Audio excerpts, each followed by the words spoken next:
soir, on commence ce parcours Trésor de la Bible. Le but, c'est d'essayer de parcourir toute la Bible cette année.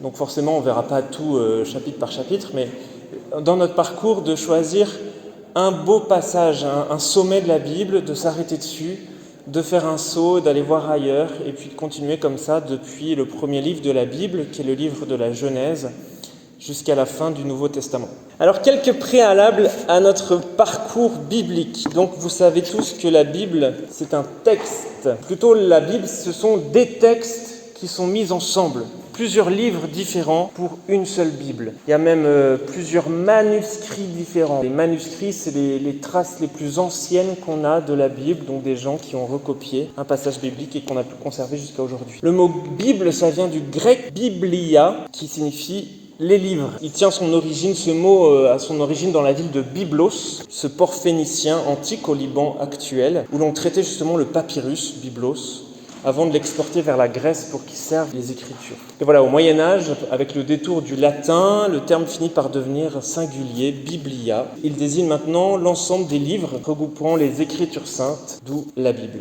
La Bible est divisée en deux grandes parties, l'Ancien Testament et le Nouveau Testament. Donc l'Ancien Testament, c'est tout ce qui se passe avant la naissance de Jésus. Et le Nouveau Testament, c'est tout ce qui se passe après. Donc si vous regardez dans nos Bibles ici, on voit que l'Ancien Testament, donc avant l'arrivée de Jésus, c'est beaucoup plus gros que le Nouveau Testament, où il y a moins d'écrits. Dans l'Ancien Testament, il y a tout un tas de récits, certains récits de type mythologique, d'autres plutôt de type historique. Il y a aussi des codes de loi.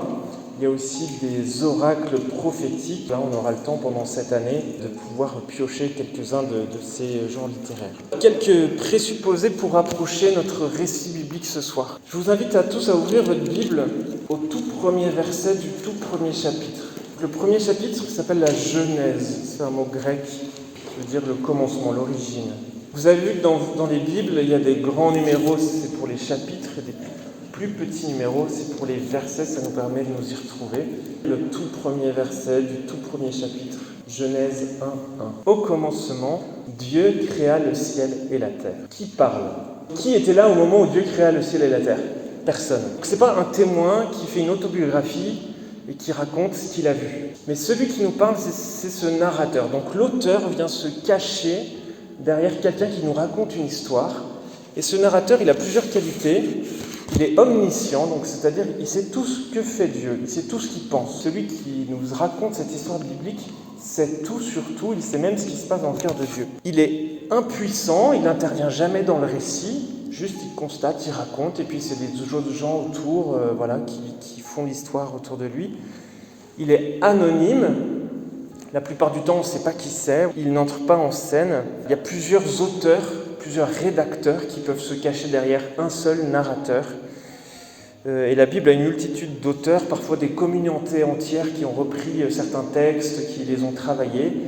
Mais nous, on entend toujours la même voix, une seule voix, celle du narrateur. Et puis, a priori, ce narrateur, on peut lui faire confiance, il est digne de foi. C'est le narrateur qui va nous conduire dans cette histoire extraordinaire. Il a à sa disposition tout un tas d'outils que sont les genres littéraires. Voilà, deux grandes partie dans la Bible, Ancien Nouveau Testament. Et cette Bible, elle nous est racontée par un seul narrateur qui cache plusieurs rédacteurs. Notre livre s'ouvre avec la création du monde. Au commencement, Dieu créa le ciel et la terre. C'est ce qu'on vient de dire. On a dit que personne n'y était. Ce n'est pas un reportage. La Bible, ce n'est pas un livre scientifique qui nous dit comment ça s'est fait. En tout cas, sur cette période-là où il n'y avait personne. Plus tard, quand on commence à raconter l'histoire humaine, il y a vraiment forcément une part historique qui est là, même si quand on raconte une histoire, quand l'enfant raconte sa journée le soir à ses parents en revenant, il y a aussi son interprétation qui est intrinsèquement liée à son récit. La Bible, ce n'est pas un livre scientifique, c'est un livre qui nous parle de Dieu et qui utilise des récits, parfois historiques, parfois un peu moins, pour nous parler de qui est Dieu et quelle est notre relation avec Dieu. Et donc la création, ces récits de la création dans la Genèse, c'est ça. C'est pas un récit scientifique qui nous dit comment ça s'est passé. C'est un récit qui va nous parler de quel est le style de Dieu. Qu'est-ce qu'il fait ? Qu'est-ce qu'il ne fait pas ? Donc sans doute que le rédacteur Il a écrit cette histoire parce qu'il a eu une expérience de la manière de faire de Dieu dans d'autres éléments de sa vie ou de sa communauté, et qu'il les a racontés de cette manière-là en les projetant sur l'origine. On a 2 récits de la création. Vous avez dans votre livre, là, au chapitre 1, création du ciel et de la terre en gras, juste avant le chapitre 1, et puis un peu plus tard, au verset 26, création de l'être humain et repos. Ces deux parties-là sont vraiment 2 récits différents. Le premier, c'est le fameux récit de la création en 7 jours. Dieu crée le monde jour après jour. Il crée en séparant. Donc il sépare la lumière et les ténèbres. Il sépare le ciel d'en haut et le ciel d'en bas, le firmament d'en bas qui est la mer. Ensuite, il sépare la mer et la terre. Et puis, au bout d'un moment, il fait émerger. Donc il fait émerger les poissons, les animaux, les oiseaux. Et finalement, le 6e jour, avec les autres mammifères, Dieu fait émerger aussi l'être humain, Adam, l'humain. Et le 7e jour, il se repose. Normalement, c'est à ce moment-là où on apprend ça au caté quand on est petit. Dieu fait la création en 7 jours, et puis un peu plus tard à l'école, on apprend qu'il faut des milliards d'années. Donc c'est à ce moment-là qu'on perd la foi.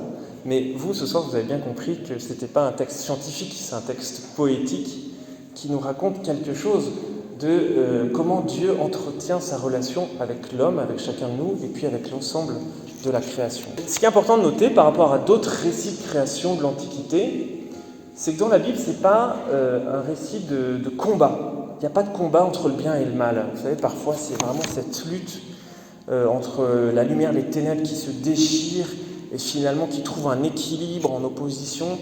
Non, là, c'est vraiment d'une grande paisibilité. Dieu parle et ce qu'il dit survient. Donc Dieu est le seul protagoniste de la création. Il n'a pas d'ennemi, il n'a pas d'alter ego contre qui se battre ou dialoguer. Il est seul et sa parole modèle notre monde. Et au bout d'un moment, il se sert aussi de la création pour se modeler elle-même. Il dit que la terre fasse germer ses semences. On a quelque chose déjà à travers ce récit qui peut accueillir les théories scientifiques de l'évolution, de cette croissance, de cette apparition de la vie, à partir de ce qu'est la Terre au départ en elle-même. Voilà, donc ce récit nous dit aussi que le sommet de la création, le but, ce qui arrive en dernier, c'est l'homme.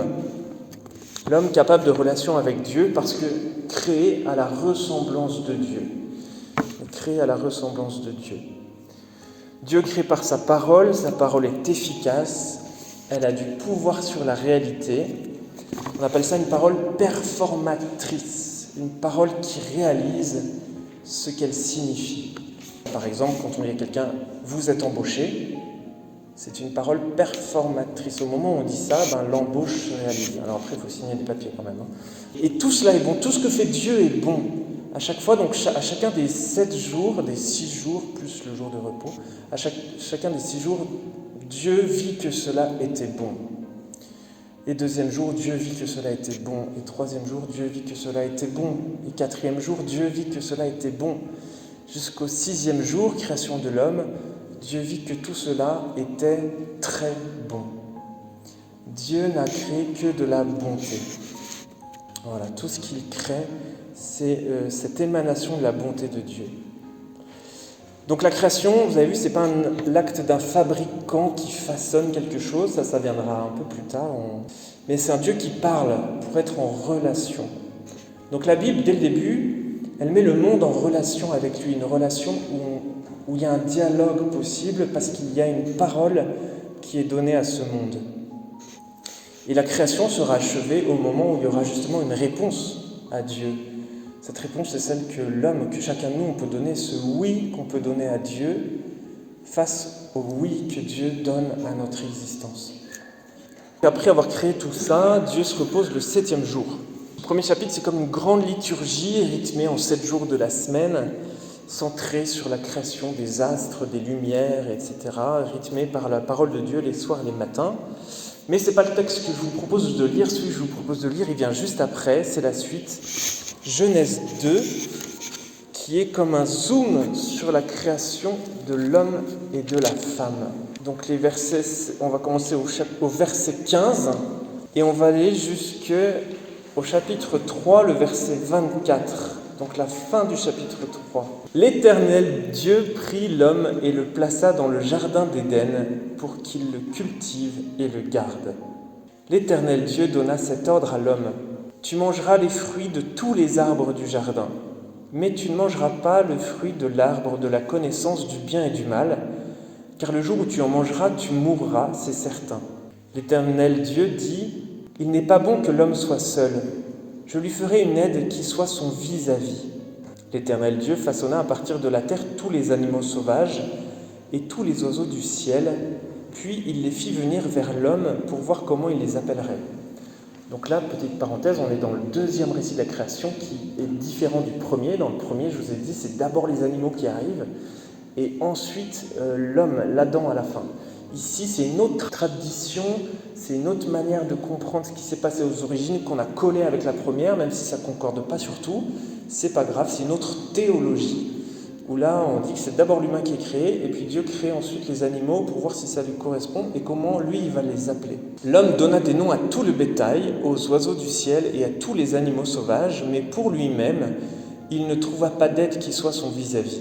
Alors l'Éternel Dieu fit tomber un profond sommeil sur l'homme qui s'endormit. Il prit une de ses côtes et referma la chair à sa place. L'Éternel Dieu forma une femme à partir de la côte qu'il avait prise à l'homme, et il l'amena vers l'homme. L'homme dit, « Voici cette fois celle qui est faite des mêmes os et de la même chair que moi. On l'appellera femme parce qu'elle a été tirée de l'homme. C'est pourquoi l'homme quittera son père et sa mère et s'attachera à sa femme, et ils ne feront qu'un. » Adam, il sait déjà qu'il y a un père et une mère, même si lui, il n'en avait pas. Enfin, c'est pas grave. L'homme et sa femme étaient tous les deux nus et ils n'en avaient pas honte. Chapitre 3, tout bascule. Le serpent était le plus rusé de tous les animaux sauvages que l'Éternel Dieu avait fait. Il dit à la femme, « Dieu a-t-il vraiment dit, vous ne mangerez aucun des fruits des arbres du jardin ?» La femme répondit au serpent, « Nous mangerons du fruit des arbres du jardin. Cependant, en ce qui concerne le fruit de l'arbre qui est au milieu du jardin, Dieu a dit, vous n'en mangerez pas et vous n'y toucherez pas, sinon vous mourrez. » Le serpent dit alors à la femme, « Vous ne mourrez absolument pas. Mais Dieu sait que le jour où vous en mangerez, vos yeux s'ouvriront et vous serez comme Dieu. Vous connaîtrez le bien et le mal. » La femme vit que l'arbre était porteur de fruits bons à manger, agréables à regarder et précieux pour ouvrir l'intelligence. Elle prit de son fruit et en mangea. Elle en donna aussi à son mari qui était avec elle, et il en mangea.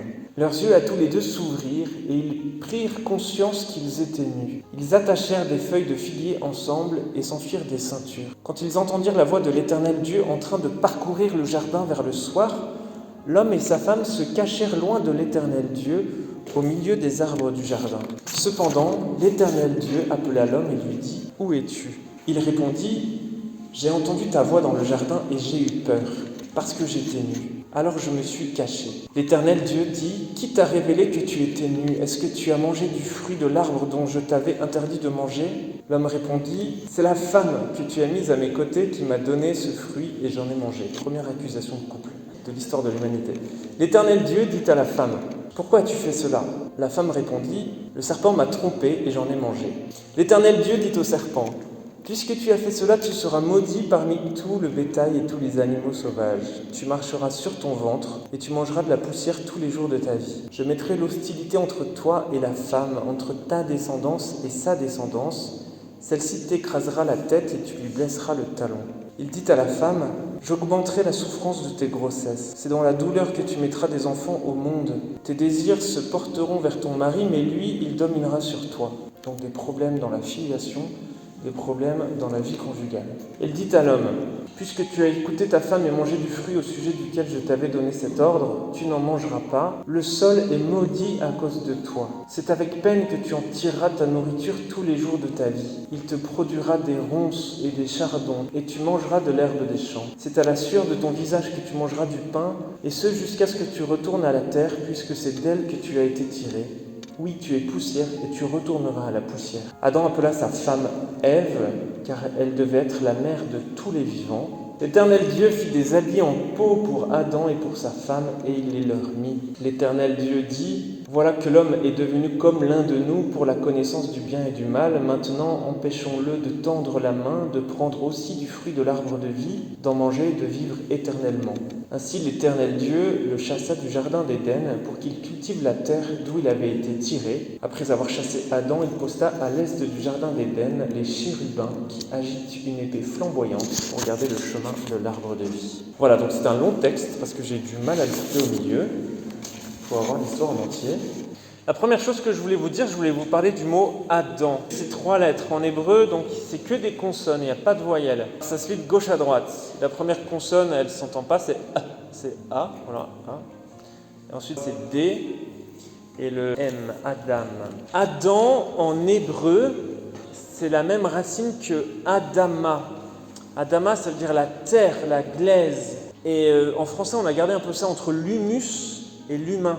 L'humus, vous savez, voilà, cette terre, ce terreau, et l'humain. Voilà, donc en hébreu, c'est vraiment cette même racine. Et il y a aussi un autre mot qui est proche de ça, c'est le mot d'homme. D'homme, c'est rouge ou c'est le sang. Voilà, l'homme, l'humain, c'est celui qui est rouge comme la terre glaise, qui habitait, voilà, nourri du sang. Adam, dans la Bible, c'est pas d'abord l'homme masculin. On peut se dire, la Bible, ça commence déjà, il n'y a que Adam, la femme, elle vient après. En fait, non. Adam, c'est l'humanité, l'humain, et ensuite, là-dedans, il est créé homme et femme. Et là, en hébreu, c'est 2 autres mots, ish et isha. Alors, isha, souvent le ha à la fin, là, le ha, c'est féminin, c'est une ouverture. Voilà, ish, isha, donc là, c'est l'homme masculin et la femme. Sinon, Adam, c'est l'humain. Au début, quand on regarde Adam, on regarde un humain. C'est comme si on était encore un peu trop loin pour le différencier, le distinguer, mais voilà, c'est ce rapport entre Dieu et l'humanité, Dieu et l'humain, Adam. Et Dieu place Adam, l'humain, dans le jardin pour qu'il le garde et qu'il le veille. En gros, Dieu associe l'homme à son œuvre de création, à son œuvre aussi de différenciation. Son job dans le jardin, ça va de mettre un peu d'ordre. L'homme, l'humain, est co-créateur avec Dieu. Il participe à la création par son travail, comme un co-créateur qui participe à mettre du bon et de la distinction dans les choses du monde. Et l'homme est aussi procréateur, parce qu'il est appelé à se multiplier. Soyez féconds, multipliez-vous. Donc vraiment, l'humain est appelé à continuer le job que Dieu a commencé pendant les 6 jours, dans la co-création et la procréation, donc dans l'ordre de l'univers, et puis dans la fécondité. Et quand la femme est tirée de la côte de l'humain, Adam, c'est l'os de ses os, la chair de sa chair, c'est comme si Dieu divisait l'humain, l'Adam indifférencié, en 2 pour distinguer d'un côté l'homme masculin, de l'autre côté la femme, donc Ish et Isha. Ça veut dire que l'homme et la femme viennent d'une unité primordiale. Il y a cette conception dans la Bible que l'homme et la femme viennent d'une unité primordiale et qu'ils sont appelés à devenir un, dans une communion en s'attachant l'un à l'autre. Et c'est dans cette relation de complémentarité que l'humain parle pour la première fois. Vous savez, au début, Dieu cherche pour l'homme un vis-à-vis, un visage à son visage, qui lui sera favorable. Et c'est dans cette altérité sexuelle que l'homme va pouvoir dire son premier mot. Jusque-là, il n'avait rien dit, on n'avait en tout cas pas entendu sa voix, même si on a su qu'il avait nommé les différents animaux, on n'avait pas entendu sa voix. Quand la femme est créée, qu'est-ce qu'il dit ? Il dit « Ouh là là, celle-là, c'est l'os de mes os, la chair de ma chair. » Il dit « Waouh, là, il y a un truc qui se passe entre nous. Là, il se passe un truc. » L'humain, l'homme est fait pour la communion entre l'homme Ish et la femme Isha. Communion avec la nature qu'il habite et bien sûr avec Dieu. Ça, c'était mon premier point sur le Adam. Autre point, c'est cet arbre interdit. Pourquoi diable y a-t-il un arbre interdit dans ce jardin où tout pourrait bien se passer quand même ? Vous avez vu en Genèse 2,16, Dieu donna cet ordre à l'homme, tu pourras manger les fruits de tous les arbres du jardin, mais tu ne mangeras pas le fruit de l'arbre de la connaissance du bien et du mal, car le jour où tu en mangeras, tu mourras. Alors l'arbre de la connaissance du bien et du mal. Donc là aussi, on va faire un petit détour par l'hébreu, l'épaisseur biblique du mot, la connaissance. Vous savez qu'en hébreu, c'est un mot très fort. Quand un homme connaît sa femme, en général, ça donne des enfants. C'est pas juste qu'on s'est rencontrés. L'arbre de la connaissance du bien et du mal, la connaissance, ça veut dire s'unir, participer, communier. On a vu depuis le début que Dieu a a tout créé, que c'était bon. Donc l'homme est fait pour communier au bien. Il est fait pour la connaissance du bien. Mais il n'est pas dans le plan de Dieu, c'est pas prévu qu'il puisse connaître le mal, dans le sens être touché intérieurement, existentiellement par le mal. C'est pour ça que cet arbre, Dieu lui dit n'y touche pas. Mais on peut dire, en fait, Dieu aurait pu carrément ne pas créer cet arbre et puis il n'y aurait pas eu de problème. On ne serait pas ici, on serait encore en train de manger des mangues au jardin d'Éden. En fait, c'est intéressant parce que donner cet interdit, donner cette limite à l'homme, c'est pas pour le contraindre, c'est comme une condition de l'alliance en toute liberté. C'est comme si Dieu disait, je t'ai créé ici pour vivre éternellement avec moi, mais je ne t'enferme pas dans une prison dorée. Si tu veux, tu peux sortir, mais surtout, ne sors pas, tu vas mourir, il va t'arriver du mal.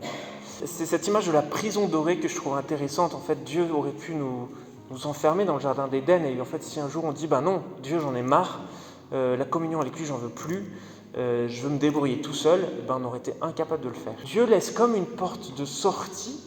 Il prévient l'homme, voilà, si tu veux connaître le mal, donc c'est-à-dire te séparer de tout ce que j'ai fait qui était bien jusqu'à présent, te séparer de moi qui est bon, et te séparer de moi aussi en désobéissant à ma parole, tu peux le faire. Il t'arrivera du malheur, donc surtout ne le fais pas. C'est ça, c'est un interdit qui est salvateur. C'est une porte de sortie qui est interdite. Une porte de sortie pour être vraiment libre, mais qui est interdite parce que Dieu nous aime. Et il veut garder cette relation. Vous comprenez un peu cette idée-là ? C'est pas, nous, les commandements, souvent, arrête de manger du chocolat, quand on est petit, on voit surtout ça comme des restrictions. En fait, là, ici, c'est une vraie condition de liberté pour cette humanité qui est créée dans la présence de Dieu, mais qui a le droit d'en sortir si elle veut. Donc la limite permet à Adam, par sa liberté, soit de ratifier le mouvement de bonté de Dieu dans la création, de le faire sien, ou alors de s'y opposer. Et l'homme ne peut rester dans le jardin pour avoir accès à l'arbre de vie, donc c'est un peu flou. Dans ce jardin, il y a 2 arbres au centre. Il y a l'arbre de la connaissance du bien et du mal, il y a l'arbre de vie. Donc si on mange l'arbre de vie, on est toujours dans la vie éternelle. Mais il y a cet arbre de la connaissance du bien et du mal, alors ils sont un peu confus, on ne sait pas trop où ils sont situés, mais il y a ces 2 arbres. L'homme ne peut rester dans le jardin pour avoir accès à cet arbre de vie que s'il le désire, autant que c'est le désir de Dieu. Et donc l'arbre interdit, c'est comme cette condition de liberté pour l'homme, parce qu'elle laisse cette possibilité de sortie, mais l'homme est quand même orienté vers la communion avec Dieu. Le problème, c'est que quelqu'un d'autre va se mettre entre l'homme et Dieu. C'est mon 3e point, c'est le serpent. Alors ce serpent, c'est le plus rusé, donc en hébreu le mot rusé c'est le même mot que le mot nu. Il est nu, le serpent, il est rusé, c'est le plus rusé de tous les animaux. On ne sait pas trop à quoi il ressemble parce que c'est après coup que Dieu lui dira qu'il va ramper par terre. D'ailleurs à la fin de Genèse 2, à propos de ce rusé nu, l'homme et la femme étaient nus et ils n'en éprouvaient aucune honte l'un envers l'autre. Juste avant, le serpent et l'homme, ils ont un peu ces mêmes qualités d'être nus, alors rusé, intelligent, on ne sait pas trop, il y a différents sens du mot. Mais là, on sent que ça va poser un problème. Le serpent, pour nous, on sait que c'est dangereux, il y a du venin, et on connaît cette hostilité archaïque entre l'homme et le serpent. En plus, ce serpent, il parle, donc ça n'est pas un vrai serpent. Rien que ça, c'est un mensonge. Ce serpent qui parle, qu'est-ce qu'il fait ? Il vient singer Dieu. C'est Dieu qui parle. C'est Dieu qui parle à l'homme. Il parle à l'homme pour que l'homme lui parle. Et au milieu de tout ça, il y en a un qui parle comme pour singer Dieu et reprendre le commandement de Dieu. Il vient mentir en parlant au nom de Dieu, en disant à la femme, Dieu a-t-il vraiment dit, vous ne mangerez aucun des fruits des arbres du jardin ? Est-ce que Dieu a dit ça ? Non, il a dit, vous mangerez tous les arbres du jardin. Il y en a un que vous ne mangerez pas, sinon vous allez mourir. Et le serpent, il retourne complètement le truc, il dit, vous ne mangerez aucun des arbres du jardin. Voilà, c'est comme quand on vient de nous faire une remarque, ou un interdit, ou un truc, on voit plus que ça devant les yeux. Donc le serpent, il vient appuyer là-dessus pour mentir, pour tordre cette parole de Dieu. Et donc il vient insuffler une rivalité, une jalousie entre Dieu et l'homme. Seul le côté négatif de la privation du commandement est représenté. J'essaie de vous montrer que le commandement, c'est une possibilité de liberté, et le serpent le tourne vraiment en côté de privation, de négation de la liberté de l'homme, alors que c'est tout le contraire. Et le serpent prête à Dieu la peur de la rivalité de l'homme. Pas du tout, Dieu, il vous a pas dit la vérité, parce qu'il sait que le jour où vous en mangerez, vous serez comme lui, donc ce sera un rival, vous serez... Qui prête à Dieu cette peur de l'homme dans cette rivalité, d'être comme des dieux. Être comme des dieux, c'était le projet de Dieu pour nous. Ça, nous, on le reconnaît en Jésus. Jésus, c'est Dieu qui se fait homme pour que nous devenions Dieu, pour que nous entrions dans cette communion divine qui fasse de nous une participation à la vie divine. Donc être comme des dieux, c'est vraiment le projet de Dieu dès le départ. Sauf que c'était peut-être pas tout à fait le bon moment pour Dieu de nous le donner à ce moment-là. Le serpent, il a compris que c'était le projet de Dieu et il le tourne comme si c'était un problème pour lui. Vous serez comme des dieux et ce sera un problème pour lui, il sera jaloux. Alors qu'en fait, c'était son désir. C'était vraiment le désir de Dieu. Il y a comme un péché d'impatience là.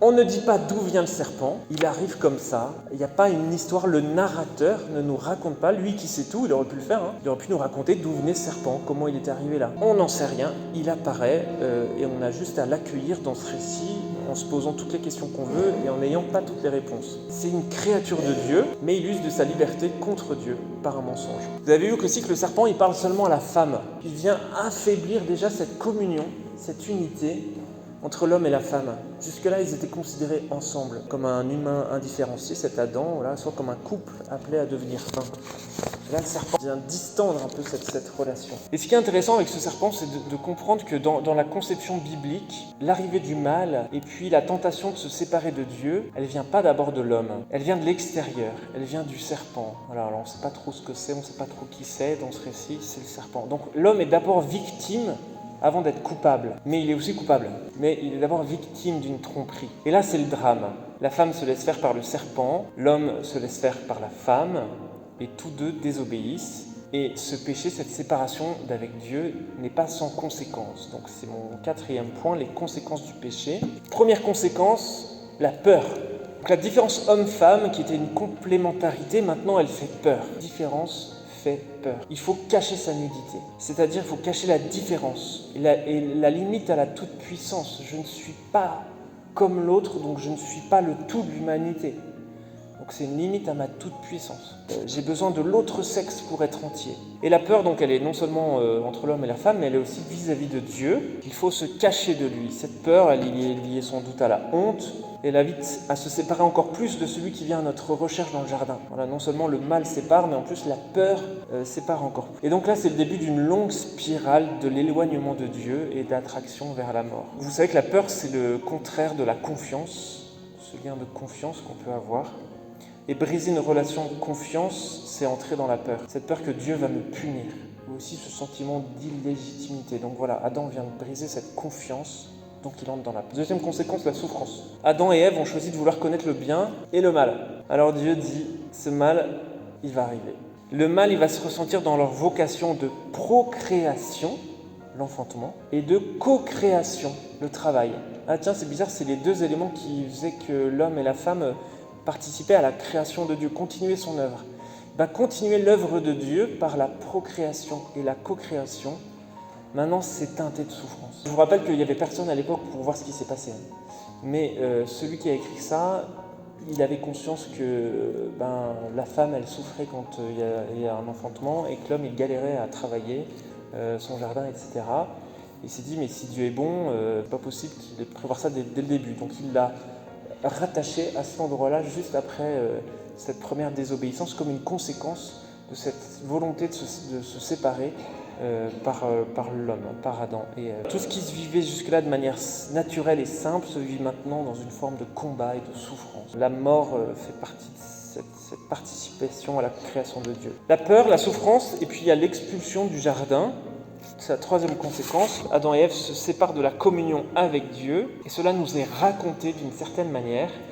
C'est décrit par le narrateur avec l'expulsion du jardin d'Éden. Dieu ne veut pas qu'Adam et Ève vivent éternellement dans cette proximité avec lui dont ils ne veulent plus. Et sans doute Dieu ne veut pas que l'homme et la femme vivent éternellement dans cette souffrance, dans cette humanité touchée par la mort qui devient la leur. L'expulsion, il faut la voir plus comme une conséquence de la désobéissance que comme une punition de Dieu. En tout cas en raison, même si dans le récit, elle est marquée un peu comme une punition. On a l'impression que c'est Dieu qui décide tout. C'est la conséquence naturelle de cette séparation de Dieu qui est la vie, et c'est la porte de sortie dont on a parlé. Voilà, tu ne veux plus cette relation d'amitié jusque-là. Tu veux juste connaître le mal, tu vas mourir. Donc tu vas commencer par souffrir, c'est un début de la mort, et puis tu vas sortir du jardin d'Éden parce que tu vas mourir.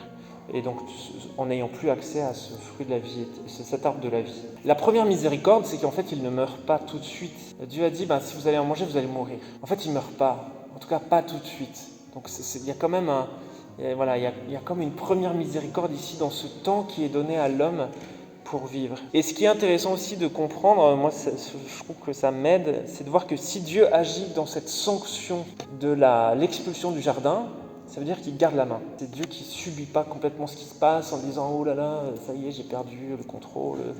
En fait, le récit nous raconte que c'est Dieu qui les expulse, donc il garde le contrôle, mais il garde aussi son projet d'amour. Il sait que son projet d'amour, ça va perdurer. Mais en se séparant de Dieu, qui est la source de la vie, ils ont choisi d'aller vers la mort. Un petit mot peut-être sur la colère de Dieu. C'est peut-être une expression que vous avez déjà entendue, qui se trouve dans la Bible. La colère de Dieu, c'est un mot qu'on n'aime pas. Donc la colère de Dieu, c'est pas que Dieu se fâche tout rouge et qu'il entre dans une violence contre ceux qu'il est censé aimer. Okay, c'est pas ça la colère. La colère dans la Bible, c'est que Dieu laisse l'homme aux conséquences de ses actes, même si ses actes vont lui faire du mal. En gros, la colère, c'est que Dieu, c'est pas une mère poule qui nous empêche de nous tromper, de faire des erreurs, de nous blesser et de prendre des décisions qui vont nous conduire vers la mort. C'est ça la colère de Dieu, c'est que Dieu laisse l'homme aux conséquences même négatives de ses actes négatifs, de ses actes mauvais. Il prévient l'homme de ce qui va lui arriver, il donne des interdits pour le protéger, mais il ne l'empêche pas de faire ce qu'il veut, même s'il va y trouver la mort. C'est ça la colère de Dieu. Dieu ne nous empêche pas de faire ce qu'il ne veut pas que nous fassions. Dieu ne nous empêche pas de nous faire du mal, même si ça peut nous faire mal. Mais il ne fait que nous l'interdire.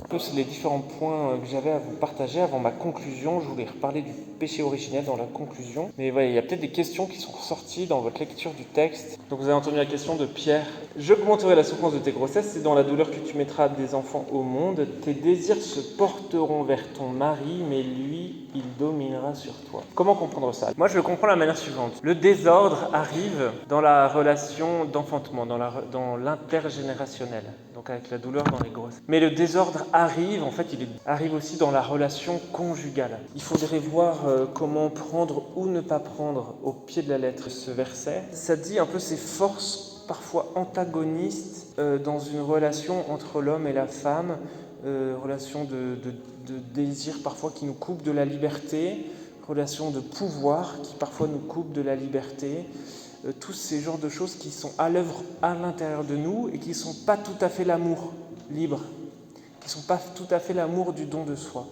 Et c'est comme si cette séparation de Dieu, qui est la source de l'amour libre et du don de soi, Dieu n'est qu'un pur don de lui-même dans l'amour, ça venait brouiller un peu nos ondes intérieures, aussi dans notre manière d'aimer, pour mettre, et je pense qu'on en fait tous l'expérience, de la souffrance dans ces manières de dominer, de désirer, aussi dans la relation conjugale. Voilà comment je m'en sortirai sur ta question. Dieu nous recherche toujours, donc c'est intéressant. Vous avez vu, quand Adam se met à entrer dans la peur à cause de sa désobéissance, il va se cacher. Dieu le cherche. Où es-tu ? Comme s'il ne savait pas où il était. Enfin, voilà. Le narrateur est au courant, mais Dieu n'est pas au courant. Bon. Dieu le cherche. Et que fait Adam ? Il se justifie. Je me suis caché parce que j'avais peur. Alors que si Adam, imaginez ce qui se serait passé si Adam, au moment de faire ça, réalisait et puis était venu au pied de Dieu en disant « Seigneur, j'ai fait une grosse boulette, je te demande ton pardon. » Qu'est-ce qui serait passé à votre avis ? On y serait peut-être encore. Hein. Mais non, il a choisi de se cacher, il a choisi de s'isoler, et puis hop, ça y est, c'est la spirale de la séparation qui continue. Et vous avez vu aussi que Dieu, dans sa prévenance, protège aussi Adam et Ève dans leur besoin de se cacher, en leur donnant non pas des feuilles de figuier, mais des pagnes de peau pour leur donner une sécurité dans leur peur, dans leur nouvelle peur. Donc Dieu respecte ces nouvelles peurs qui sont le fruit du péché, qui ne sont pas de son désir à lui. Il les respecte et puis il vient en prendre soin. Il continue à prendre soin de l'humanité quand même. Il leur donne une protection. Dans ces trois premiers chapitres de la Genèse, il y a plusieurs pluriels pour parler de Dieu. Donc vous savez qu'en arabe, Dieu, ça se dit Allah. En hébreu, c'est la même racine, Elohim. Donc il y a le même El, qui est le Allah, qui a donné Allah en arabe, Elohim en hébreu. Donc Gabriel, Raphaël, El, c'est toujours le nom de Dieu. Emmanuel, Dieu avec nous, bon, Elohim. Elohim, c'est un pluriel.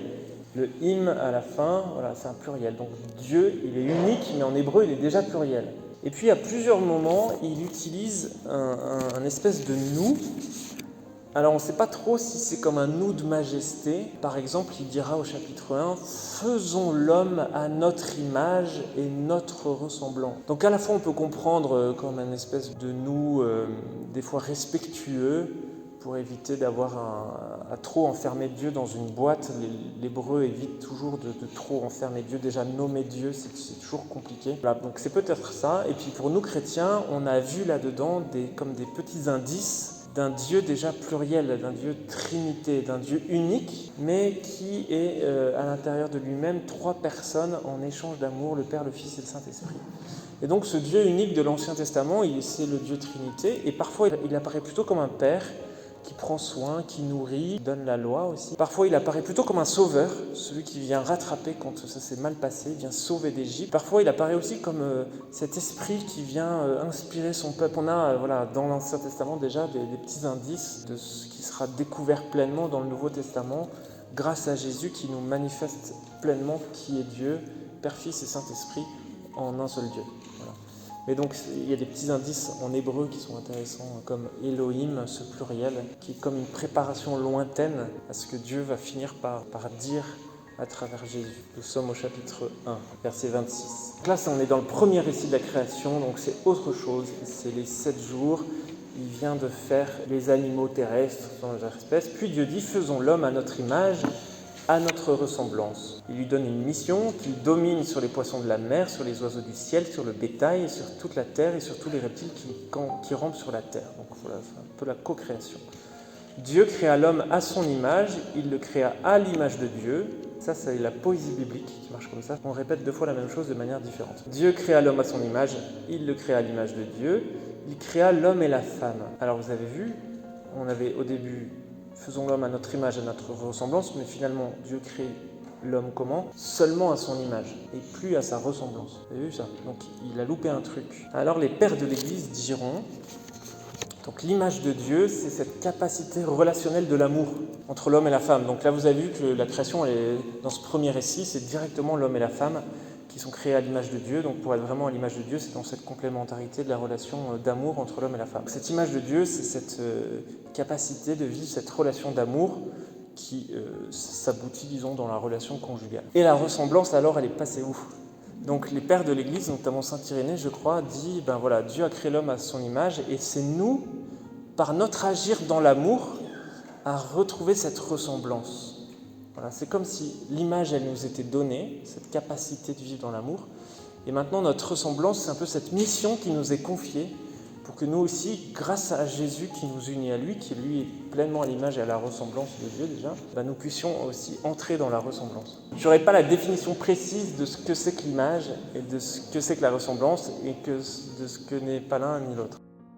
Conclusion, je voulais vous parler de la théologie de l'alliance conditionnelle, sous condition. Il y a 2 théologies de l'alliance dans la Bible. L'alliance conditionnelle, sous condition, et l'alliance inconditionnelle, sans condition. Ici, on est devant une théologie qui va revenir sans cesse dans l'Ancien Testament, l'alliance sous condition. Le schéma, c'est simple. Premièrement, Dieu fait du bien à l'homme. C'est toujours le début. Donc, quand Dieu donne la loi, c'est d'abord qu'il lui a fait du bien. Quand Dieu donne la loi à Moïse et au peuple en Israël, c'est d'abord qu'il les a sauvés. Okay ? Dieu fait du bien à l'homme. Il lui propose une alliance pour demeurer dans ce bien offert. Du côté de l'homme, c'est garanti par le respect d'une loi, mais la loi n'est jamais première. C'est jamais Dieu qui vient de manière arbitraire donner des commandements à l'homme juste pour s'amuser. C'est Dieu qui fait du bien à l'homme, et pour rester dans cet espace de bonté que Dieu vient de faire, il lui donne une loi, une condition, un contrat. 3e étape, l'homme désobéit. 4e étape, il subit les conséquences de sa désobéissance et de son éloignement de Dieu, donc la mort, la maladie, la destruction. On voit ça aussi beaucoup dans le désert. Quand le peuple désobéit ou se rebelle contre Dieu, paf, il y a une famine qui arrive, ou paf, il y a la peste, ou paf, voilà. Donc c'est comme si on voulait raconter que cette désobéissance de Dieu menait vers la mort. Donc ici, il n'y a plus d'immortalité, il y a la souffrance dans l'enfantement, il y a des déséquilibres dans la relation homme-femme et la peine au travail. Mais 5e étape, Dieu, par amour, sauve l'humanité, sauve l'homme. Donc dans notre passage, il n'y a pas cette 5e étape. On s'est arrêté, nous, à la conséquence de la désobéissance. En fait, c'est toute l'histoire de la Bible qui va raconter comment Dieu va chercher à sauver Adam, cette humanité perdue. Okay ? Donc c'est tout le reste de la Bible qui est cette 5e étape. Et dans cette 5e étape, on va avoir une répétition du même motif plusieurs fois.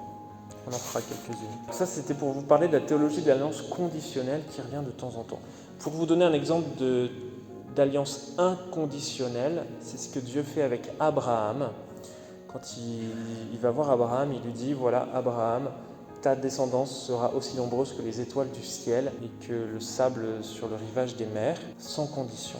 C'est Dieu qui choisit, c'est gratuit, vas-y, tu prends, tu n'as pas le choix, et c'est sans condition. Et d'ailleurs, dans la Bible, on va revenir souvent le Dieu d'Abraham, d'Isaac, de Jacob, parce que c'est le Dieu qui a fait cette alliance sans condition. La création, voilà, c'est une alliance conditionnelle, en tout cas la vie dans le jardin d'Éden, sous condition de l'arbre de la connaissance du bien et du mal. Je voulais vous parler aussi du péché originel. Vous savez que donc c'est cet événement-là, mais vous savez que le mot n'apparaît pas. Mais c'est quand même cette réalité qui est décrite ici. Le catéchisme dit que l'expression du péché originel, en fait, c'est un scoop, je vais vous le dire, ce soir c'est pour vous. Ça recoupe deux réalités différentes. Alors du coup, comme c'est deux réalités différentes, il y a deux mots différents. Il y a le péché originel originant et le péché originel originé. Le péché originel originant, qu'est-ce que c'est ? C'est l'acte de désobéissance d'Adam et Ève. C'est le péché originel originant, donc c'est un participe présent, ouais c'est ça. Donc c'est cet acte, c'est cette séparation de Dieu. Donc ça c'est un péché coupable. Okay, ils se sont plantés, c'est une faute, ils ont besoin d'un pardon. Okay, voilà. C'est un acte moral de séparation avec Dieu en désobéissant à sa parole, qui a pour conséquence l'expulsion du jardin. Donc ça c'est le péché originel originant. Et le péché originel originé, ça n'a rien à voir. C'est la conséquence de ce premier truc. Okay, mais donc ça c'est pas coupable. Le péché originel originé, c'est la situation d'être aujourd'hui en dehors du jardin d'Éden. Donc, un exemple, quand on dit que le baptême nous sauve du péché originel, il nous sauve duquel ? Pas du péché originel originant, puisque ça, on n'y est pour rien, c'est Adam et Ève. Donc le bébé n'est pas coupable d'un péché originel qu'il n'aurait jamais commis. Donc ça, c'est important, je pense, à entendre.